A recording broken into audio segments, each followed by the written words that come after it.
Bienvenue dans ce nouveau numéro de la web émission. Aujourd'hui, nous recevons Monsieur Vivien Manangou. Bonjour. Bonjour. Vous êtes porte-parole de Parfait Kolela, chargé des relations avec la diaspora. Merci d'avoir accepté notre invitation. L'émission d'aujourd'hui a pour but de décrypter la ligne politique de votre champion sur la situation socio-politique qui prévaut actuellement au Congo-Brazzaville. Lorsque nous vous avons annoncé dans notre émission, sur la page Facebook Diaspora Investigation, de nombreuses questions ont afflué, c'est dire tout l'intérêt que suscite Parfait Kolela. Alors, de nombreux Congolais, dont vous faites sans aucun doute partie, continuent à penser que Parfait Kolela s'est vu subtiliser sa place de finaliste au second tour du scrutin présidentiel. Pensez-vous aujourd'hui, avec du recul, que le recours à la Cour constitutionnelle était le meilleur moyen pour revendiquer votre victoire? Oui, toujours. Lorsqu'on est un démocrate, on croit aux démarches légales. Nous, si c'est à refaire, nous referons un recours auprès de la Cour constitutionnelle. Les gens veulent pour preuve, regardez M. Ping. Les gens pensaient que M. Ping ferait des choses extraordinaires militaires. Il est resté sur le terrain de la légalité en recourant à la Cour constitutionnelle. Bien entendu, la vraie question, comment faire en sorte pour que la Cour constitutionnelle dans nos pays lise le droit? Tout à fait, c'est le véritable enjeu. C'est le véritable enjeu. Et tout le travail sur lequel nous sommes en train de nous plonger, c'est de voir dans quelle mesure nous ferons ensemble que la Cour constitutionnelle soit à la fois impartiale et arrive à lire le droit. Mais aujourd'hui, en l'état actuel des choses, lorsqu'on fait un recours à la Cour constitutionnelle, on connaît d'avance le résultat. Écoutez, on connaît d'avance le résultat, on se doute que la Cour constitutionnelle est constituée de façon impartiale. Mais la réalité, cher monsieur, il faut se rappeler que la Cour constitutionnelle avait retenu la candidature de Guébous Parfait Kolela, avait retenu la candidature du général Mokoko, avait retenu la candidature, alors même que ce dernier avait été mis en examen déjà à l'époque, avait retenu la candidature de M. Okomu et de tous les candidats de l'opposition. Cette même Cour qui nous avait fait confiance pour retenir notre candidature, est venue faire une décision, lire une décision pardon, complètement à côté de la plaque. Et c'est-à-dire qu'il faut casser la Cour et dire que la Cour n'a plus d'existence, ou ne devait plus exister. Non, nous considérons qu'il s'agit d'un combat. Comme tous les combats pour la démocratie, il faut se battre pour que la Cour constitutionnelle soit enfin cette institution qui dise le droit au Congo et partout ailleurs. Vous avez également fait un recours auprès des instances africaines. Quelle suite a été donnée à votre requête? Alors, au niveau des instances africaines, notre requête n'a pas abouti, du moins pour l'heure, pour une raison très simple, c'est que si vous voulez, la saisine de la Cour africaine de justice est fondée sur un filtre associatif. Ces associations-là devront être agréées auprès de la Cour de justice africaine. Il s'avère qu'au Congo, il n'y a quasiment pas d'association qui soit agréée. Si vous voulez, la Cour de justice africaine a fait en sorte qu'il n'y ait pas, que les citoyens n'aient pas la possibilité de le saisir directement. La saisine est une saisine indirecte. Nous sommes en train de travailler avec des organisations associatives ouest-africaines pour voir dans quelle mesure ils peuvent nous aider pour finaliser cette procédure. Mais vous savez, les procédures judiciaires peuvent prendre le temps que ça prend. L'essentiel, c'est d'être patient et endurant. Oui, mais il ne faut pas user de trop de patience, sinon, effectivement, les gens continuent à attendre. Mais il est mieux que les gens attendent que les gens meurent dans la rue, sous les balles.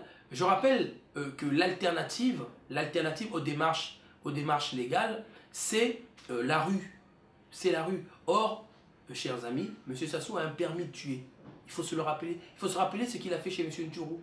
Il faut se rappeler ce qu'il a fait le 20 octobre. Il faut se rappeler ce qu'il fait aujourd'hui dans le pôle. Il a un permis de tuer. Le gouvernement congolais dispose d'un permis de tuer dans le silence total de la communauté internationale. Bon, après, ce sont des propos qui n'engagent que vous, parce que dans le cas de Nsuru, on sait très bien que c'est une opération de police qui a abouti effectivement à tout ce que l'on sait. Connaissez-vous une opération de police où il y a une vingtaine de morts? Enfin, vous nous posez une question, nous n'avons pas d'avis à donner. Une opération de police avec des hélicoptères qui tirent? Non, c'est pas une opération de police, cher monsieur. Vous êtes gentil, mais c'est pas une opération de police. Nous entendons parfaitement qu'en tant que démocrate, vous usiez des recours que vous offre la justice congolaise. Mais ne pensez-vous pas que dans une dictature, il faille s'adapter et parfois changer de fusil d'épaule par rapport à l'adversaire que vous avez? Lorsqu'on est démocrate, un jour, on le reste. Ce que vous dites, monsieur, c'est une tentation. C'est une tentation qui a sa raison d'être. Mais je rappelle à ceux qui nous suivent, ou ceux qui nous suivront, que monsieur Mandela, que beaucoup d'entre nous connaissent, au départ, était plutôt un violent. Et il s'était rapidement rendu compte, et d'ailleurs, il avait dit quelque chose d'assez connu, d'assez célèbre. Il avait dit que c'est l'oppresseur qui dicte les moyens de résistance. Tout à fait. Mais il s'est bien rendu compte que la violence menée notamment par sa femme et d'autres n'arrivait pas à faire que les Noirs en Afrique du Sud soient libres ou arrivent au pouvoir. C'est pourquoi il était rentré dans un processus de négociation avec le pouvoir en place et demandant à la communauté africaine d'abandonner le recours à la violence. Donc en gros, c'est ce que Guy Brice Parfait Kolela fait. Guy Brice Parfait Kolela est un pacifiste qui croit en la démocratie. Alors, ça peut faire rire, mais nous sommes sûrs de ce que nous faisons. D'accord. Effectivement, Guy Brice Parfait Kolela croit en la démocratie. Il a été élu député alors qu'il appartenait à la majorité présidentielle, à l'époque membre du MCDDI. Pourquoi ne démissionne-t-il pas de son poste de député, vu qu'il est désormais dans l'opposition et qu'il désavoue visiblement la gouvernance du président Denis Sassou Nguesso? Ne pensez-vous pas que cela donnerait un peu plus de sens à son engagement? Non, la question, je trouve, excusez-moi, mais je la trouve pas pertinente, je vais vous dire pourquoi. Parce que ce ne sont pas... les électeurs ne dépendent pas du PCT ou du MCDI. Oui, mais il représentait une bannière à cette époque-là. Oui, et aujourd'hui, il n'est plus en adéquation avec cette bannière. Il était élu de la majorité, bien entendu, mais lorsqu'il a été candidat là récemment, à Kinkala, où il est élu, sur les 13 000 votants, il a eu 12 000 et quelques voix. Donc non, mais ça c'est vous qui le dites. Ah non, mais c'est vérifiable. Vous êtes journaliste, votre travail c'est de vérifier. Quand je vous balance une information, vous avez la possibilité de vérifier, vous pouvez vérifier. Je vous dis, et vous viendrez dire, ah oui, M. Manango avait menti. Et je vous dis, sur les 13 000 et quelques votants qu'il y a eu à Kinkala, M. Kolela, on a obtenu plus de 12 000.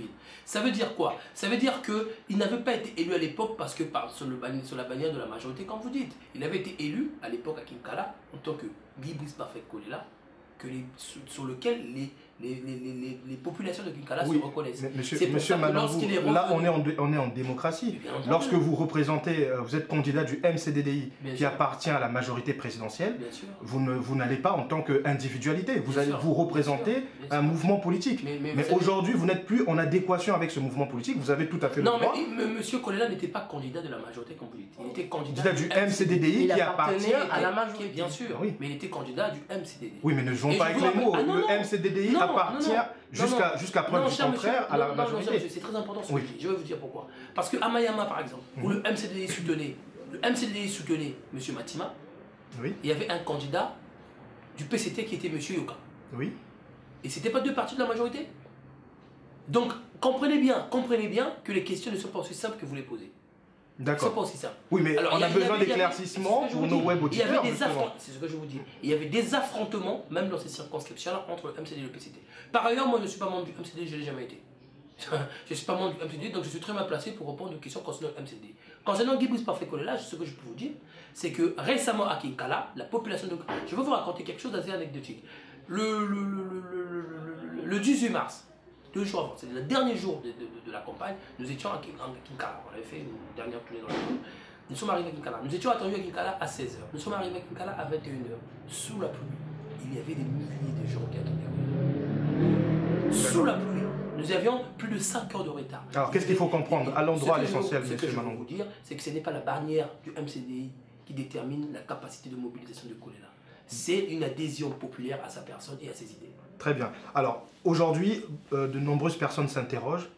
Guy Brice Parfait Kolela appartient-il toujours à l'IDC? Mais vous avez suivi la déclaration de M. Bouboutou à Télé Congo, disant que Guy Brice Parfait Kolela avait démissionné de l'IDC. Guy Brice Parfait Kolela n'a jamais démissionné de l'IDC. Il a été viré de l'IDC. Voilà la vérité. Pourtant, le professeur Charles Zakari Boao a bien confié qu'il avait démissionné, qu'il avait à plusieurs reprises même déposé sa lettre de démission qui a été rejetée par l'IDC Frocade. Et donc vous considérez que ce que dit M. Boao est forcément juste, c'est ce que moi je dis? Non, c'est pas. Nous vous posons la question justement. D'accord. Donc M. Boao, qui est quelqu'un de très intelligent, que je connais personnellement, avec qui on a des très bons rapports, c'est aussi qu'il n'y a pas de démission valable sans lettre de démission. Alors moi je ne comprends pas que Kolela qui ait déposé sa lettre de démission, qui a été soi-disant rejetée, et derrière, ils le font démissionner alors qu'il n'y a pas de lettre de démission. Où est la logique dans tout ça? D'accord, alors qu'est-ce que vous inspire le fait que Blanchard Oba, donc président de l'IDC, reproche à M. Kolela de, si vous passez l'expression, de la jouer un peu perso dans le but d'incarner une posture de chef de l'opposition? M. Blanchard Oba raconte des conneries. Et d'ailleurs, comment il fait pour se retrouver président de l'IDC? Qu'est-ce qu'il représente populairement M. Oba? Il était candidat à l'élection présidentielle? Ce que je suis en train de vous dire, c'est M. Kolela qui a créé l'IDC. C'est lui qui a rédigé les statuts de l'IDC. Si quelqu'un peut le contester, qu'il vienne le contester et qu'il m'appelle à un débat public. D'accord. Ce qui s'est passé dans l'IDC, c'est que les gens se sont débrouillés à écarter Kolela de l'IDC. Pour quelle raison? Pouvez-vous nous le dire? Pour des raisons de leadership, tout simplement. Monsieur Okombi, qui est depuis sa tanière, se cache dans sa tanière, dans son trou, je ne sais pas où, instrumentalise les gens pour que monsieur Kolela ne devienne pas le président de l'IDC. Alors que M. Kolela a obtenu plus de 100 000 et quelques voix de différence avec M. Okombi. Est-ce que la légitimité populaire n'impliquerait pas que c'est ce dernier qui soit le président de l'IDC? Mais il y a des mécanismes de vote au sein de toute, organisation. Mais pourquoi ces mécanismes ne se mettent pas en place? Pourquoi ce qui se passe, c'est que c'est un jour M. Mabio qui arrive pour venir dire à M. Kolela que Okombi m'a demandé d'assurer l'intérim. Comment pouvez-vous expliquer que l'intérim soit assuré par celui qui était un des porte-parole, alors qu'il y a un premier vice-président qui est là? Qui a respecté les règles? Lorsque Kolela décide, Kolela dit, bah, écoutez, puisque c'est comme ça, vous ne voulez pas de moi comme leader, que je prenne la place qui me revient de droit. Parce que cher monsieur, la démocratie c'est quoi? La démocratie c'est le respect du vote. Tout à fait. C'est le respect du vote. Nous sommes allés à une élection. Est-ce que saviez-vous que sur les 6 présidents de l'IDC, comment ils appelaient ça, du cartel des présidents de l'IDC, 5 ont soutenu M. Okombi à la présidence. 5. Lorsque nous sommes allés à l'élection présidentielle, que les électeurs en parlaient, n'est-il pas normal que celui qui a été choisi par le peuple soit celui qui incarne l'espoir? Donc parfait Kolela est dans une logique revancharde alors? Non, ah non. Si Kolela était revanchard, ça se saurait. Non, bien au contraire. Parfait Kolela dit ceci, on ne peut pas faire comme s'il n'y a pas eu le 20 mars. Ça se nous a volé l'élection, mais nous savons quel a été le résultat de l'élection. Donc chacun doit prendre ses responsabilités en fonction de cela. On ne peut pas être caché quelque part et dicter la conduite à ceux qui résistent. Très bien. Alors passons à toute autre chose. Nous sommes rattrapés par l'actualité. La situation dans le pool est de plus en plus préoccupante avec toutes les informations qui circulent et qui nous parviennent. Des tirs, des bombardements, des violences faites sur les populations, pour ne citer que ça. Quelle est votre lecture de façon globale sur la situation dans le pool? Notre lecture est celle d'abord de condamner avec force et violence ce qui se passe dans le pool. On ne peut pas tuer les gens, les civils, les populations du pool depuis toujours. Je rappelle à ceux qui nous suivent que l'affaire du pool date depuis 1998. Depuis 1998, le pasteur Ntumi est dans le pool, est apparu assez miraculeusement dans le pool. Nous nous posons des questions. Qu'est-ce que ça sous-entend, monsieur? Ça sous-entend qu'on ne sait pas d'où il vient, on ne sait pas comment il se fait pour être armé, puisqu'il semblerait que le pays soit complètement tenu par M. Sassou. Ce que je veux dire, je ne comprends pas, vous ne comprenez pas, comment ça se fait que le révérend Ntumi apparaît toujours lorsque M. Sassou est en difficulté. Donc pendant que vous me posez des questions... Vous estimez qu'il y a une collusion entre Ntumi et le pouvoir en place? Nous nous posons des questions. Non, c'est une question qu'on vous pose. Oui, je me pose des questions. Je me pose des questions. Comment expliquer que M. Ntumi qui est à Brazzaville, il n'est pas armé, visiblement? On retrouve des ninjas avec tenue de l'armée, des ninjas avec des armes qui proviennent des casernes. Qu'est-ce qui se passe? Il parle tout le jour au téléphone avec tout le monde, personne n'est capable de le localiser. Pourtant, Ntumi a soutenu le candidat Kolela. Bien sûr, dans le cadre d'un accord politique. En tant que président du CNR et CNR qui a soutenu Kolela comme leader Mouida, comme d'autres partis politiques. Ce que nous déplorons, pourquoi le gouvernement ne veut pas mettre la lumière en acceptant une commission d'enquête ou parlementaire ou internationale impartiale. C'est ce que vous avez demandé. C'est ce que nous avons demandé depuis le départ. Si vous n'avez rien à cacher, vous n'avez pas de cadavre à cacher, eh ben, vous acceptez que la lumière soit faite. Pourquoi la lumière n'est pas faite sur cette situation-là? Nous voulons savoir d'où M. Ntumi tire-t-il ses ordres. Parce que nous en avons assez qu'on tue les populations dans le pool sans qu'on ne sache exactement qui sont les commanditaires. À qui profite le crime dans le pool? Voilà la bonne question. Tout à fait. Nombreux sont les personnes, les Congolais, des internautes qui s'interrogent sur la véritable position de Parfait Kolela dans la situation actuelle. Certains sont même allés jusqu'à dire, en tant que fils du pool, fils de Kolela et même député de Kinkala, on penserait qu'au regard de ce qui se passe, il serait un peu plus monté au créneau. D'aucuns pensent même, je cite, qu'il aurait peur de contrarier la main qui le nourrit et qui lui a permis d'occuper un poste ministériel. Que pensez-vous? Oui, mais écoutez, on peut toujours tout penser. Mais le problème, c'est que la difficulté dans notre pays, c'est que les gens ont la mémoire courte et assez courte. Moi, ce que je vais dire simplement à nos compatriotes qui s'interrogent, depuis que cette affaire a commencé le 4 avril, quel est l'homme politique qui est plus monté au créneau que Parfait Kolela? S'il y a quelqu'un d'autre qui a proposé des solutions pour le pool, dites-moi quelle solution et donnez-moi son nom. Parce que la question, c'est pas de venir dire il faut que ça s'arrête, de bomber le torse. La question, c'est qu'est-ce qu'on fait pour y arriver? Qui a fait intervenir l'Église? C'est Guy Brice Parfait-Kolela. Qui a proposé la commission d'enquête? C'est Guy Brice Parfait-Kolela. Qui a organisé une collecte de dons avec le Caritas? C'est Guy Brice Parfait-Kolela. Oui, mais au niveau politique, vous avez fait des suggestions et on s'aperçoit qu'elles ne sont pas prises en compte. Mais, à un moment, il faut changer de stratégie. Oui, ne pensez-vous pas? Mais la stratégie serait alors que Kolela arme des gens et on soit dans le pool. Ah, c'est non, c'est une question qu'on vous pose. C'est ce que je vous dis. Non, mais nous, on n'a pas de réponse à vous donner. Je vous ai dit que Kolela est un démocrate. À partir du moment où on est démocrate, on essaie de trouver des solutions qui sont des solutions pacifiques. Et chaque fois que vous allez faire des propositions pacifiques, même si elles ne sont pas prises en compte, vous allez continuer à en faire. Mais nous continuerons de le pacifisme. Parce que nous y croyons. D'accord. Parce que nous y croyons. Ceux qui croient aux armes, qui sortent leurs armes. Mais je remarque simplement ceux qui disent nous sommes des radicaux, ils font rien. Ils disent je suis un radical, mais ils sont chez eux. Qui par exemple? Tous ceux qui font des discours radicaux. Mais donnez-nous des noms. Écoutez, vous avez cité un certain nombre. Ici, Madame Mounari, le professeur Boao, ils font des discours durs, très bien, mais je n'ai vu personne sortir une Kalachnikov pour aller se battre dans le pool. Il faut être sérieux. C'est la vie des gens. Kolela a des parents qui sont morts dans le pool. Donc c'est pas quelqu'un qui est content de ce qui s'y passe. Mais à la vérité, il dit il faut une commission d'enquête. Et il dit, il faut que nous allions vers un dialogue qui posera les questions à la fois sécuritaires et politiques. Une crise armée, son issue est toujours politique. Arrêtez de faire croire aux Congolais qu'il y aurait quelqu'un qui aurait des armes, qui pourrait venir se battre. Kolela n'en a pas et il n'aime pas les armes. Très bien. Alors, monsieur Manangou, alors une question, nous l'avons déjà posée à d'autres. Est-ce que vous pensez que l'avenir de l'opposition serait autour de plusieurs opposants forts ou devrait être incarné que par une seule personne? L'opposition, pourquoi serait incarnée par une seule personne? L'opposition s'incarnera comme elle s'incarnera. Chaque opposant, chacun qui considère qu'il a les idées, la force nécessaire, les forces de conviction pour être opposant, doit exister. Pourquoi dire qu'il y ait un seul homme? Kolela n'a pas la prétention de dire que c'est lui. Kolela dit simplement, ce n'est peut-être pas moi, mais ça se fera pas sans moi. Parce que le peuple a parlé.